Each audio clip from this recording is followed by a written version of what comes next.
Bismillahirrahmanirrahim. Assalamualaikum warahmatullahi wabarakatuh.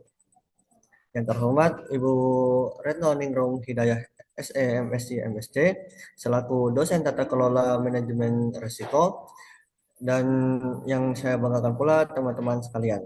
Terima kasih kepada Ibu Retno dan teman-teman atas waktu dan kesempatan yang telah diberikan kepada kelompok kami. Pada kesempatan kali ini, saya Ferdian Saper selaku moderator dan juga presenter satu akan memandu jalannya presentasi pada siang hari ini. Dan ada pula tema yang akan kami bahas pada siang hari ini, yaitu konsep analisis dan evaluasi risiko. Sebelum kita memasuki pokok pembahasan pada siang hari ini, di sini saya bersama tiga orang yang membantu saya dalam membuat presentasi ini, sehingga pada kesempatan hari ini kami dapat mempresentasikan hasil diskusi kami. Kepada teman-teman saya persilakan untuk memperkenalkan diri. Baik, perkenalkan nama saya Dadan Rumansyah dengan NIM 3 akhir 332 sebagai presenter. Perkenalkan, nama saya Dilebis Prasetyo sebagai presenter. Perkenalkan, nama saya Danto di belakang 445 di sini sebagai presenter. Oke, next. Nah, pada kesempatan kali ini kita akan membahas tentang apa saja sih pengertian dari analisis risiko dan juga evaluasi risiko, kemudian apa saja analisis-analisisnya, kemudian ada gambar yaitu berupa tabel, dan yang terakhir itu ada studi kasus. Next. Nah, seperti yang kita tahu, konsep analisis risiko itu merupakan bagian yang tak terpisahkan dari aktivitas organisasi, baik dalam proyek, operasional, maupun dalam pengambilan suatu keputusan. Nah, analisis risiko ini membantu kita dalam memahami potensi ancaman yang akan terjadi, kemudian seberapa besar kemungkinan dampak atau yang terjadi bagi perusahaan kita, dan juga nantinya apakah dampak itu bersifat positif atau negatif bagi perusahaan kita. Nah, setelah kita melakukan analisis tersebut, pastinya kita itu dapat menyiapkan strategi untuk mengelola atau meminimalkan risiko tersebut. Next. Nah, analisis risiko di sini terdapat 4 bagian. Yang pertama yaitu mengidentifikasi risiko.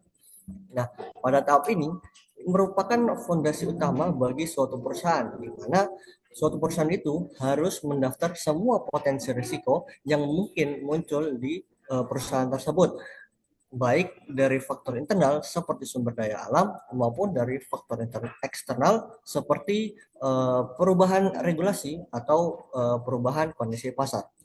Tanpa adanya identifikasi yang komprehensif, risiko-risiko yang tersembunyi itu dapat menjadi bom waktu bagi organisasi. Artinya, pada saat masa yang akan datang, itu nantinya risiko-risiko tersebut itu dapat merugikan bagi perusahaan tersebut.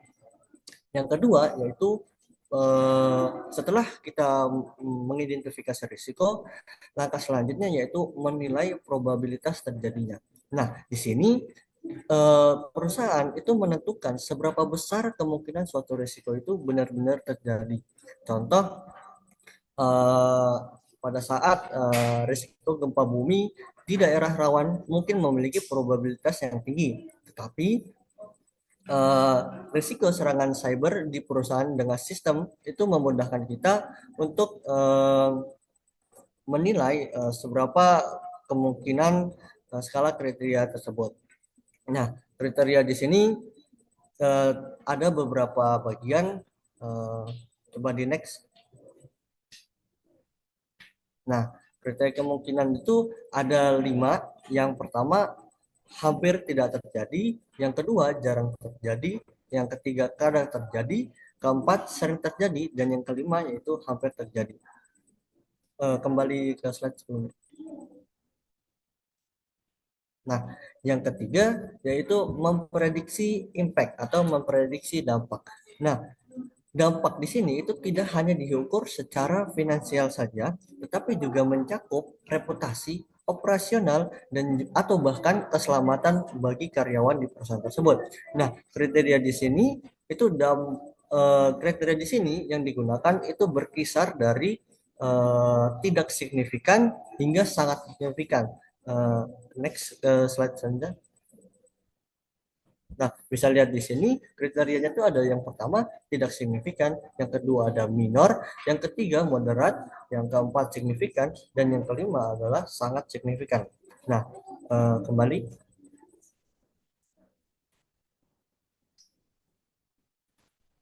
Nah, contoh dari memprediksi impact di sini yaitu contoh risiko pemadaman listrik itu risiko pemadaman listrik yang singkat itu mungkin saja hanya berdampak minor, artinya tidak terlalu signifikan.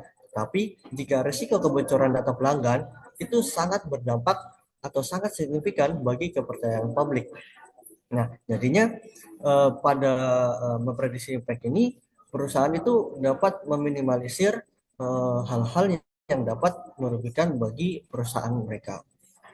Nah, yang terakhir yaitu eh, ada kualitatif dan ada pendekatan kualitatif dan pendekatan kuantitatif. Nah, pada pendekatan kualitatif ini, pada pendekatan kualitatif ini perusahaan itu mengandalkan penilaian subjektif berdasarkan pengalaman dan intuisi seperti menggunakan skala tinggi, rendah atau meneng atau skala tinggi, sedang ataupun rendah. Sementara pendekatan kuantitatif itu menggunakan data numerik, artinya data-data itu menggunakan perhitungan statistik atau model finansial untuk mengukur risiko secara lebih objektif.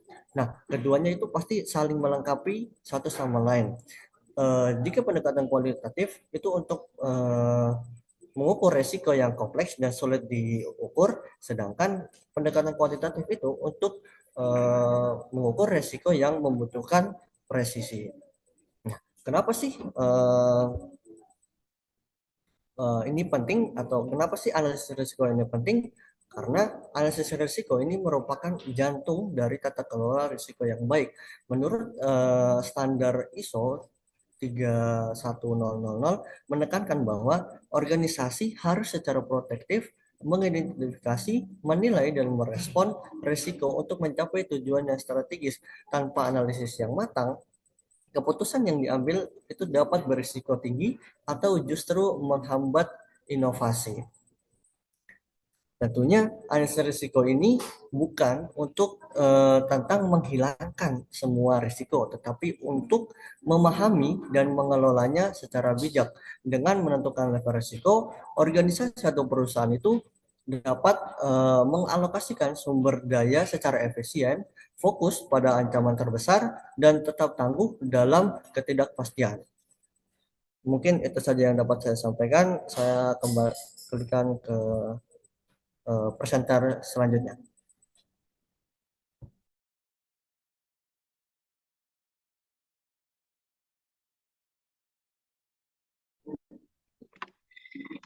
Baik, terima kasih Ferdian KPR. Selanjutnya saya akan membahas mengenai evaluasi risiko.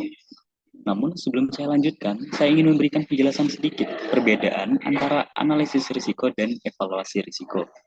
Jadi, analisis risiko fokusnya pada mengidentifikasi dan mengukur risiko. Sementara evaluasi risiko adalah tahap di mana kita memutuskan apakah risiko tersebut bisa diterima atau perlu ditangani. Untuk itu, mari kita bahas lebih lanjut. Konsep evaluasi risiko. Evaluasi risiko adalah proses membandingkan level risiko yang ditemukan dengan kriteria risiko yang telah ditetapkan untuk menentukan apakah risiko dapat diterima atau memerlukan tindakan lebih lanjut. Nah, sederhananya itu seperti ini. Evaluasi risiko ibarat kita sedang menimbang barang di pasar. Kita sudah tahu beratnya, yaitu dari analisis risiko. Sekarang kita bandingkan dengan timbangan standar, yaitu kriteria risiko. Jika beratnya melebihi batas, kita harus kurangi atau cari cara lain. Atas tujuannya untuk apa? Tujuannya adalah untuk memastikan bahwa perusahaan itu tidak kebanyakan beban risiko yang bisa mengganggu stabilitas keuangan atau operasional. Next.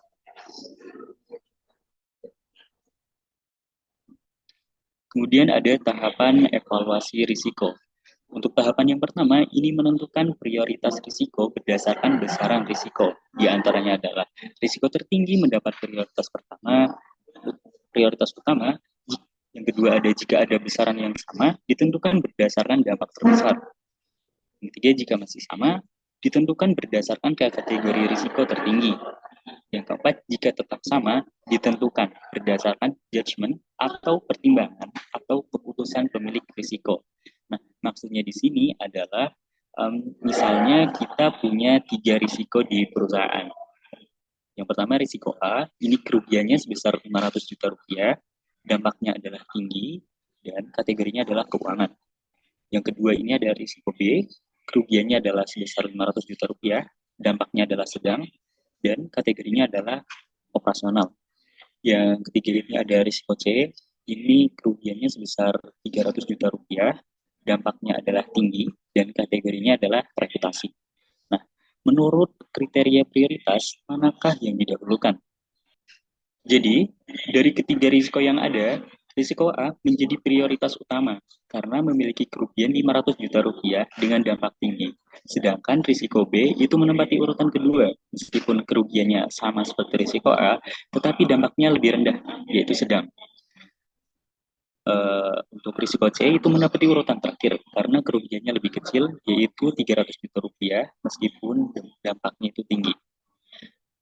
Kategori risiko tidak memengaruhi urutan dalam contoh ini karena kriteria prioritas bersifat bertahap. Besarannya dibandingkan terlebih dahulu, kemudian dampaknya, dan kategori hanya digunakan jika kedua faktor sebelumnya itu sama. Dalam kasus ini, kategori tidak menjadi faktor penentu karena perbedaan dampak tadi sudah cukup untuk membuktikan atau untuk membedakan prioritas. Yang kedua ini ada tahapan validasi hasil analisis risiko oleh pihak yang bertanggung jawab. Validasi adalah proses verifikasi untuk memastikan bahwa hasil analisis risiko itu akurat, relevan, dan sesuai dengan konteks organisasi. Contohnya seperti ini. Bayangkan kita sedang mengaudit keuangan. Hasil temuan harus divalidasi oleh auditor senior sebelum dilaporkan. Sama halnya seperti risiko.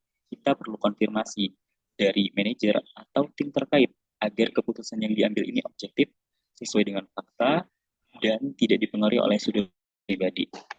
Untuk tahapan yang ketiga adalah menentukan rencana mitigasi untuk risiko yang tidak dapat diterima. Mitigasi risiko bertujuan untuk mengurangi bahaya dari risiko yang terlalu besar jika dibiarkan. Penyusunan rencana mitigasi ini dimulai dengan yang pertama, ini memilih strategi yang tepat dari risiko dengan aktivitas berbahaya dan menguranginya dengan tindakan preventif atau pencegahan. Yang kedua, setelah strategi dipilih, langkah selanjutnya adalah menentukan tindakan spesifik dari strategi tersebut, serta menentukan siapa yang bertanggung jawab dalam pelaksanaannya. Kemudian yang terakhir ini, yang ketiga, rencana mitigasi haruslah memiliki timeline yang jelas agar implementasinya ini berjalan dengan efektif. Nah, dalam dunia akuntansi, contohnya adalah risiko kecurangan laporan keuangan yang tidak bisa diterima. Untuk mengatasinya, perusahaan dapat menerapkan sistem kontrol internal seperti memasang alarm anti maling di toko untuk mencegah pencurian. Next.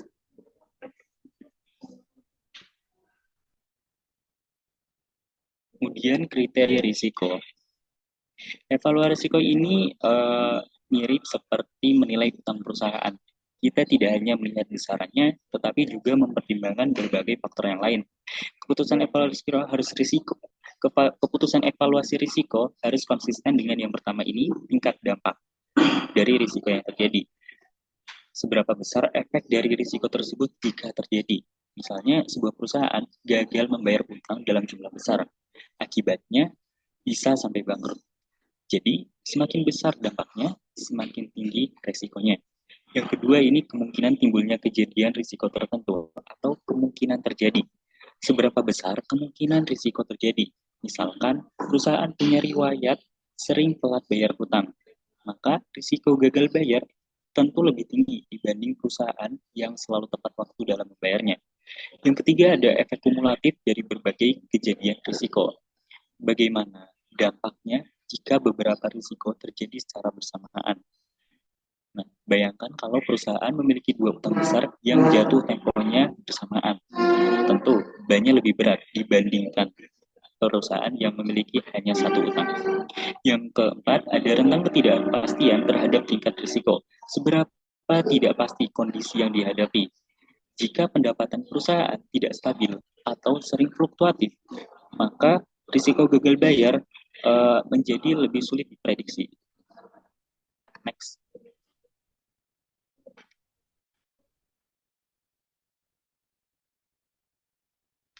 Ya, terakhir ada hasil evaluasi risiko. Di sini hasil evaluasi risiko ini dapat dikatakan gambaran tentang seberapa penting risiko yang ada, gambaran tentang prioritas risiko yang perlu ditanggulangi, gambaran tentang kerugian yang mungkin terjadi baik dalam parameter biaya ataupun parameter lainnya.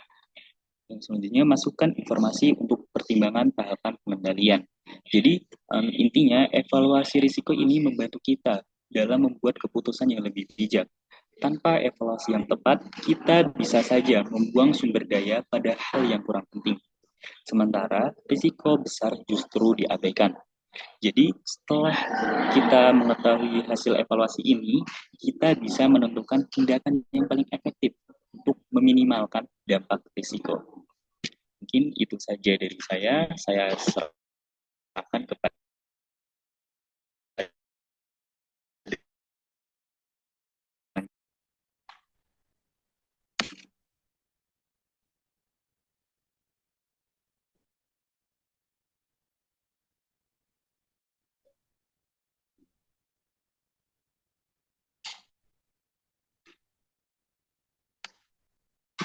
Baik, selanjutnya ada penerapan pada perusahaan pamjaya.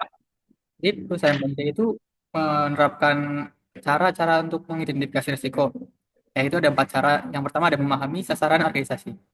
Sasaran organisasi merupakan tujuan strategis perusahaan yang sudah dituangkan dalam bentuk perjanjian kerja antara Badan Pembinaan BUMD dengan direksi dan Dewan Pengawas Perusahaan Umum Daerah Air Minum Jaya. Dan juga ini dituangkan juga dalam Rencana Kerja Anggaran atau RKA tahun 2022. Yang kedua ada mengidentifikasi kejadian risiko atau risk event. Kejadian risiko dapat berupa kesalahan atau kegagalan yang mungkin terjadi proses bisnis, pelaksanaan inisiatif strategis, atau faktor-faktor lain yang dapat memengaruhi pencapaian tujuan perusahaan. Dalam hal ini, perusahaan Pamjaya memiliki metode identifikasi risiko yang digunakan. Yang pertama ada penilaian risiko sendiri dan pengendaliannya atau risk control self-assessment. Yang kedua ada pemetaan risk secara terstruktur atau risk breakdown structure. Yang ketiga ada in-depth interview dengan pemilik risiko. Yang keempat ada FGD atau focus group discussion. Dan yang kelima ada kaji dokumen. Next.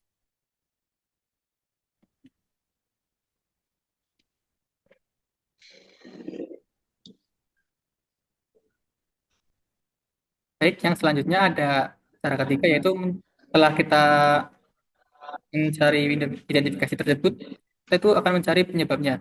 Berdasarkan risiko yang telah diidentifikasi tersebut tuh, divisi tata kelola dan manajemen risiko beserta divisi pemilik risiko akan melakukan identifikasi akar masalah yang menyebabkan risiko tersebut. Pemahaman mengenai akar masalah akan membantu menentukan tindakan yang tepat guna menangani risiko tersebut. Penyebab di Pamjaya dibagi menjadi dua bagian yaitu penyebab internal dan penyebab eksternal. Yang terakhir itu menentukan dampak dan tingkat keterjadian risiko atau inherent risk. Berdasarkan risiko akan dilakukan pengukuran dampak negatif yang mungkin terjadi. Dampak negatif di sini tuh dampak yang dirasakan secara langsung eh, setelah risiko terjadi dan sebelum adanya pengendalian yang dilakukan oleh internal perusahaan. Penentu area dampak akan mengacu pada kriteria dampak. Next.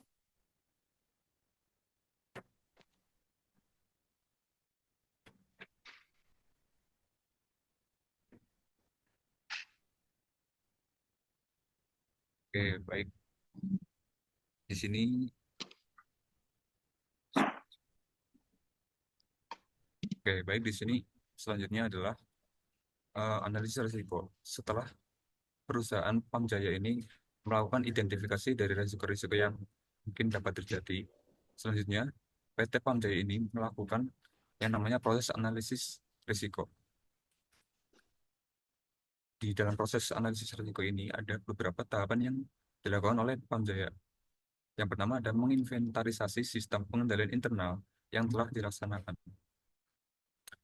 Sistem pengendalian internal yang efektif akan mengurangi level dampak ataupun level kemungkinan terjadinya risiko. Yang antara lain mencakup yang pertama, perangkat manajemen yang dapat menurunkan tingkat risiko dalam rangka pencapaian sasaran perusahaan.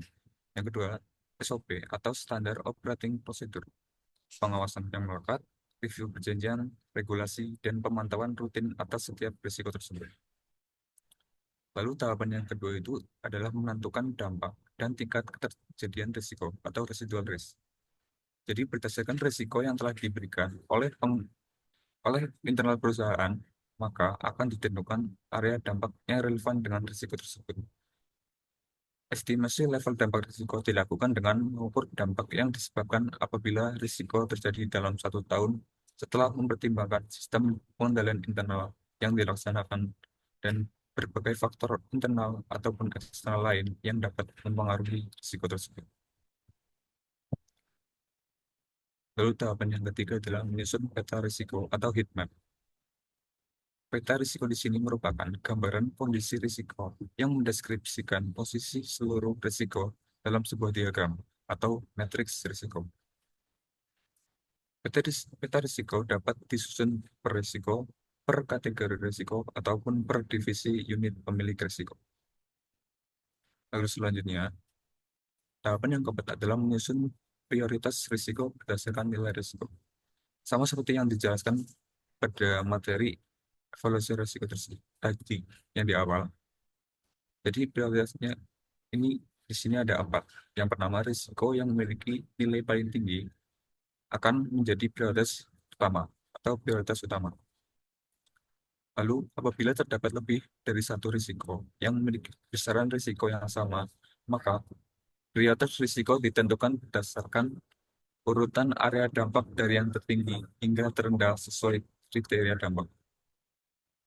Yang ketiga, apabila masih terdapat lebih dari satu risiko yang memiliki besaran dan area dampak yang sama, maka prioritas risiko ditentukan berdasarkan urutan level kemungkinan terjadinya risiko atau likelihood. Dan apabila masih terdapat lebih dari satu risiko yang memiliki besaran, dampak, dan kategori yang sama, maka prioritas risiko ditentukan berdasarkan judgment unit pemilik risiko. Lalu tahapan yang kelima adalah menentukan risiko utama atau top risk. Definisi dari risiko utama sendiri adalah risiko yang berada di luar area penerimaan risiko, yaitu menengah, tinggi, dan sangat tinggi, dan perlu penanganan lebih lanjut dari manajemen perusahaan. Setiap risiko utama di sini memiliki Key Risk Indicator atau KRI. Oke, tahapan yang terakhir di sini adalah menentukan Key Risk Indicator atau KRI. KRI dapat diterapkan dari akar masalah. KRI ini juga harus merupakan indikator yang dapat memberikan informasi paling dini kemungkinan terjadinya risiko. Pemilihan KRI di Pamjaya ini mempertimbangkan hal-hal seperti yang pertama, indikator dapat memberikan informasi yang signifikan terhadap kejadian risiko secara dini. Yang kedua, indikator dapat diukur dan tersedia data atau informasi yang relevan. Dan yang ketiga adalah manfaat informasi yang diperoleh lebih tinggi dari biaya pengukuran. Yang selanjutnya akan dijelaskan kembali oleh Setia. Baik, selanjutnya ada evaluasi risiko perusahaan Pamjaya. Di perusahaan Pamjaya itu memiliki 5 tahapan dalam mengevaluasi risiko. Yang pertama ada menurunkan tingkat keterjadian risiko. Dan ini dapat dilakukan jika penyebab risiko tersebut masih berada di bawah kendali internal perusahaan. Yang kedua ada menurunkan dampak risiko. Hal ini dapat dilakukan dengan menerapkan sistem pengendalian yang efektif. Dan yang ketiga ada mengalihkan risiko. Penanganan risiko ini adalah dengan memindahkan sebagian atau seluruh risiko baik penyebab atau dampak ke instansi atau entitas lain. Pilihan ini dapat diambil jika pertama perusahaan lain tersebut memiliki kompetensi terkait kegiatan bisnis tersebut dan memahami level risiko atas kegiatan tersebut. Yang kedua, proses pengalihan risiko tersebut sesuai dengan ketentuan yang berlaku. Dan yang ketiga, penggunaan pilihan ini harus atas persetujuan unit pemilik risiko. Dan yang keempat itu ada menghindari risiko. Penanganan risiko ini adalah dengan merubah atau menghilangkan sasaran dan atau kegiatan yang dilakukan guna menghilangkan risiko tersebut. Pilihan ini dapat diambil jika yang pertama, upaya penurunan level risiko di luar kemampuan perusahaan. Yang kedua, kegiatan bisnis yang akan dihilangkan bukan merupakan tugas dan fungsi utama dalam pelaksanaan visi dan misi perusahaan. Dan yang ketiga, penggunaan pilihan ini harus atas persetujuan unit pemilik risiko. Next.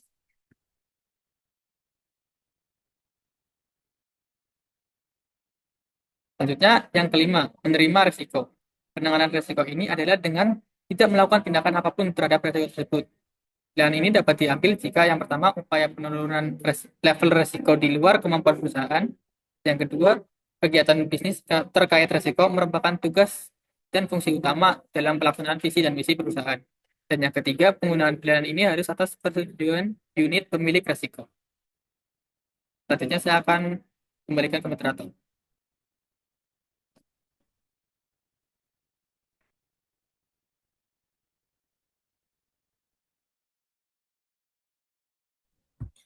Oke, baik. Demikian presentasi yang dapat kelompok kami sampaikan. Jika terdapat kesalahan dalam penulisan maupun tutur kata kami yang kurang baik, kami dari kelompok 4 memohon maaf sebesar-besarnya. Demikian, sekian dari kelompok kami. Kurang lebihnya kami mohon maaf. Assalamualaikum warahmatullahi wabarakatuh.